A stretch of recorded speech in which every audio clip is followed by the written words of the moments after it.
नमस्कार, मैं हूं अंकिता और आप देख रहे हैं आज की बड़ी खबर। देश में सड़क, रेल और ट्रांसपोर्ट सिस्टम को और भी तेज और आसान बनाने के लिए केंद्र सरकार ने एक बड़ा कदम उठाया है। प्रधानमंत्री गति शक्ति योजना के तहत अब कनेक्टिविटी मास्टर प्लान को मंजूरी मिल गई है, जिससे राज्यों के बीच सफर और माल एक स्थान से दूसरे स्थान पर भेजना पहले से भी ज्यादा आसान हो जाएगा। केंद्र सरकार ने प्रधानमंत्री गति शक्ति योजना के तहत एक बड़े कनेक्टिविटी मास्टर प्लान को मंजूरी दी है। इस योजना का मकसद राज्यों के बीच आने वाली दूरियां और प्रशासनिक रुकावटों को कम करना है, ताकि व्यापार, ट्रांसपोर्ट और यात्रा पहले से ज्यादा आसान और तेज हो सके।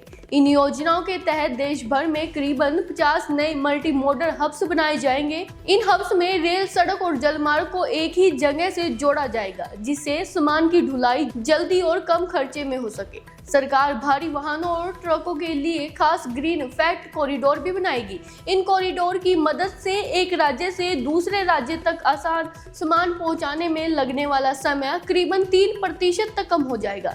इसके साथ ही राज्यों के चेक पोस्ट और परमिट सिस्टम को भी पूरी तरह डिजिटल बनाया जाएगा। इसके लिए एक यूनिफाइड नेशनल पोर्टल तैयार किया जाएगा, ताकि ट्रकों और गाड़ियों को बॉर्डर पर ज्यादा देर रुकना ना पड़े।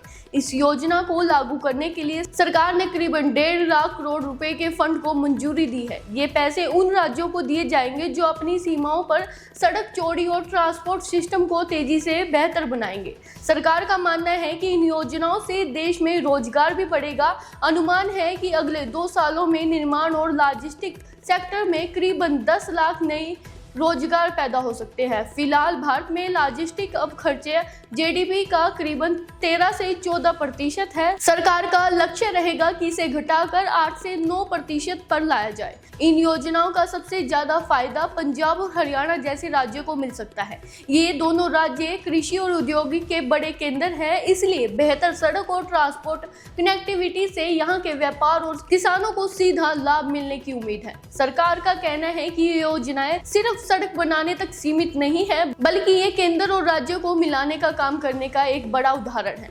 अब देखने वाली बात ये होगी कि इस योजना का फायदा लोगों को कारोबार तक कितना जल्दी पहुंचता है। और ऐसी ही तमाम बड़ी खबरों के लिए जुड़े रहे हमारे साथ।